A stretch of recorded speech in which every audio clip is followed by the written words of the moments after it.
Live from the Broadcast Center in Los Angeles, this is KCAL9 News at 8. Today, 8 o'clock, a dramatic arrest. A woman allegedly ripped from her children. Border Patrol says that she is a smuggler. And a controversial police shooting. The chief said his officers should be criminally charged, but tonight, a big twist in the case. And a hiring spree at the LA Coliseum, the big project that is promising hundreds of jobs. Hello, everybody. I'm Elsa Ramon alongside Jeff Vaughn. We begin with breaking news tonight in Koreatown. Stu Medell is live in Sky 9 over a death investigation at an apartment building. And Stu, we understand hazmat has been called out. Well, that's right, Jeff and Elsa. Take a look. It's happening out here at 920 Hobart. LA City Fire here on scene. One person loses their life and 3 others taken to the hospital. Illness. They're saying possible carbon monoxide poisoning. Now, it's inside this apartment building right here. As we understand it, the building at this time completely evacuated. All the residents have been taken out. Now, LA City Fire, they're going inside. They're trying to find out exactly if there is a carbon monoxide leak or how this is happening. We're also being told by LA City Fire that in earlier days somebody had passed away in this building, suspicious circumstances. They're saying that might have been carbon monoxide poisoning as well. Live in Sky 9 over the Koreatown area, I'm Stu Medell. Back to you two in the studio. All right, Stu, thank you so much for the update. Border Patrol is responding to a dramatic arrest on the streets of San Diego County. A woman is hauled away reportedly in front of her crying children, but tonight agents say the woman is a smuggler and a criminal. KCAL9's Peter Doubt has video of this controversial arrest. The Border Patrol released a statement this afternoon. It says the agents arrested the mom last Saturday in National City. That's just south of downtown San Diego. A teacher at the school shot the video. It captured a very traumatic scene that some may find hard to watch.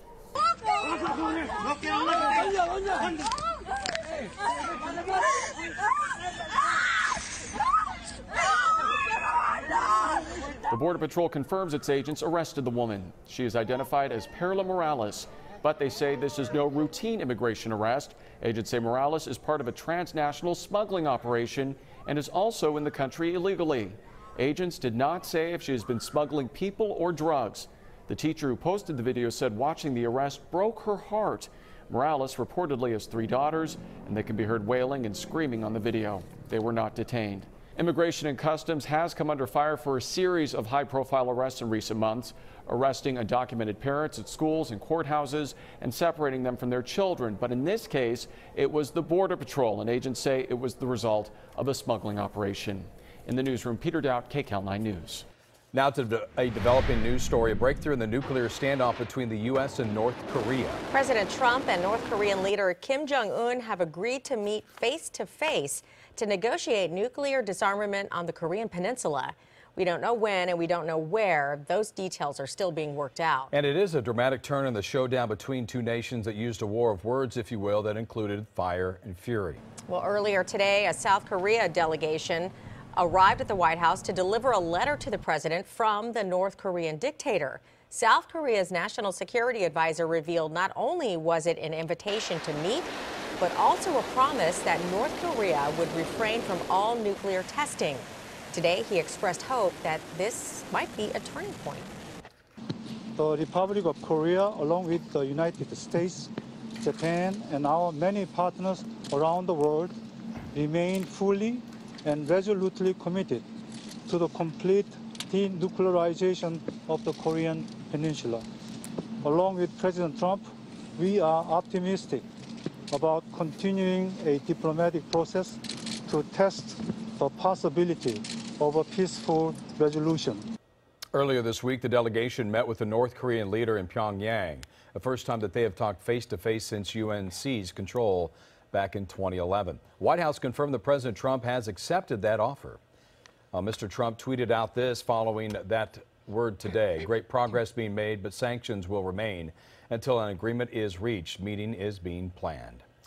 Chief Charlie Beck called for one of his own officers to be criminally charged in the shooting death of a man in Venice. But today, the district attorney said no. KCAL9's Randy Page has newly released video of the confrontation and the reasons for today's controversial decision. Today, the DA said a mountain of evidence was used to come to the decision that the officer involved in this shooting will not be criminally charged. The legal issue is a narrow one. Did LAPD officer Clifford Proctor, who's now no longer on the force, have a reasonable belief that Brendan Glenn posed an imminent threat of great bodily injury to himself or to others? District Attorney Jackie Lacey concluded yes, so no criminal charges will be filed against the former officer. Today, the DA released this video, which captured some of the interaction between the officers and the 29-year-old man. All of a sudden, just like turn my back. Officer Jonathan Kawahara captured this video on his body-worn camera as he and his partner Clifford Proctor first approached Glenn. The officers told him to grab his belongings and go, and he appeared to comply. A few minutes later, a security camera captured Glenn as he approached people outside of a nearby bar where, witnesses told DA investigators, Glenn began yelling racial epithets and arguing with people. That's when the two officers returned. If you look very closely at the video, it appears that the officers were losing control of him. So in that situation, where you have guns readily available to a struggling suspect who is under the influence, belligerent, it is not unreasonable. It's not much of a leap to realize that the officer shot him because he believes that there was some threat of danger or harm. Police Chief Charlie Beck looked at the same evidence and came to the opposite conclusion, that former officer Clifford Proctor committed manslaughter when he took the life of Brendan Glenn. He unreasonably believed that his life was in danger, and therefore he took a life. And today, the attorney representing Brendan Glenn's family offered this. We achieved justice in the civil justice system when the city of Los Angeles compensated my clients by paying them the substantial sum of $4 million. But true justice can only come through the criminal justice system when a life is taken. Today, the DA said in the interest of transparency, she would provide as much information as possible. And in fact, she provided an 83-page report with a lot of information, photographs, and the online version has links to the actual video. So if you would like to get a look at it yourself, all you need to do is to go to our website, KCAL9.com. In downtown Los Angeles, Randy Page, KCAL9 News. And a shooting overnight outside a Venice bar. Police say it started with an argument at the Same Sun Hostel at Oceanfront Walk in Windward. One man is in critical condition, and the gunman got away. Well, tonight, police are on the hunt for the shooter who killed two brothers. It happened in a parking lot of a Moreno Valley fast food restaurant. KCAL9's Dave Lopez has details on the shooting and the two victims. Behind me in front of that Jack in the Box, the spot where two brothers lost their lives. And the people who were responsible, according to police, still on the loose. Very few clues. One of them runs towards the door, I would think. Yeah. And then he just dropped. This man did not want to show his face or give his name, but he told me he was driving with his wife through the Jack in the Box parking lot just about 8 o'clock last night when he heard 6 shots. You still seem pretty shook up. I am. Still. Killed were two brothers, identified by several friends as 17-year-old Jeremiah Asensio and his 19-year-old brother, Eli. Well, yeah, they was good kids. Basically, one of them played football for Canyon last year for the high school. That would be Canyon Springs High School, right around the corner from where the shooting occurred. But a family friend told me that Jeremiah dropped out and was being homeschooled. His older brother, Eli, graduated from that school 2 years ago. Detectives confirmed there is security video that shows the crime, both from the Jack in the Box and from the Shell across the way. They are not saying exactly what it shows, and they would not release it.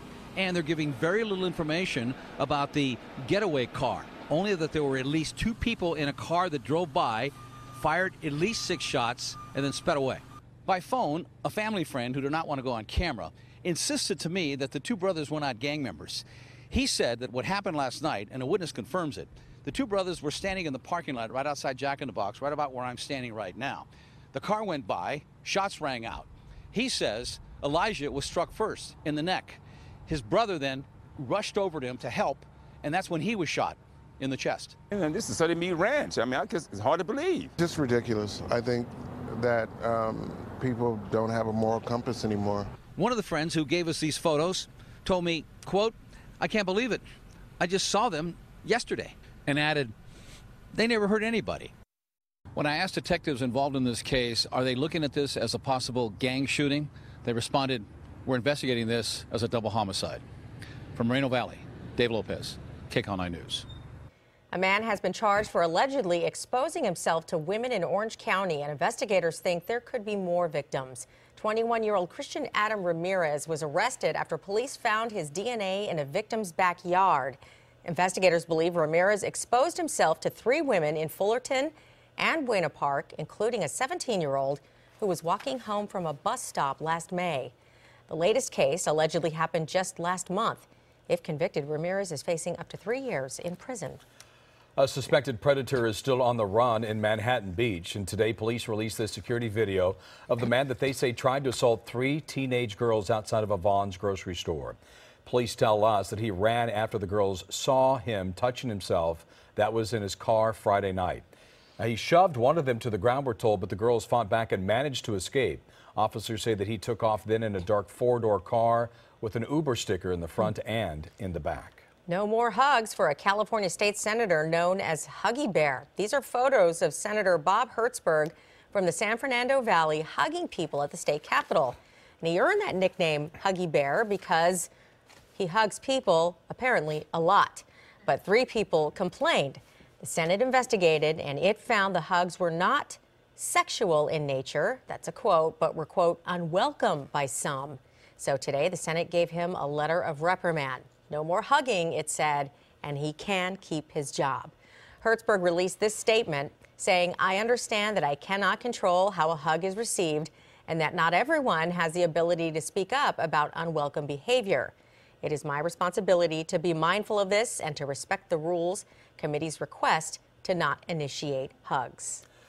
Well, Compton's mayor is taking a shot at getting a spot on Capitol Hill. Asia Brown announced today that she is running for the 44th congressional seat currently held by Democrat Nanette Barragan. That's the same seat that actress and Republican activist Stacey Dash wants. Mayor Brown says the current shift in politics prompted her to act.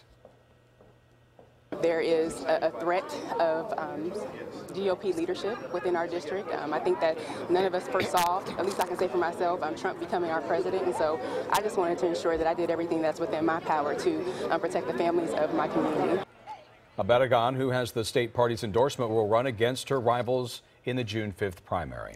Samsung wants to change the way you watch TV. The latest models are so unique, you may forget it's even there. We'll explain coming up next. Evelyn. And we're getting a look outside right now downtown. You'll see clear conditions but increasing cloud cover ahead of a chance of rain. We'll have all the details coming up. President Trump delivers a campaign promise. I'm Rita Jang at the White House with why some of his biggest opponents are in his own party. I'm Michelle Geely in Orange County. A man is on life support after being arrested by Anaheim police. We'll tell you what happened coming up. Let's take a look at the best of LA and Orange County tonight at KCAL9.com, where we are always on. KCAL9 News at 8. We'll be right back.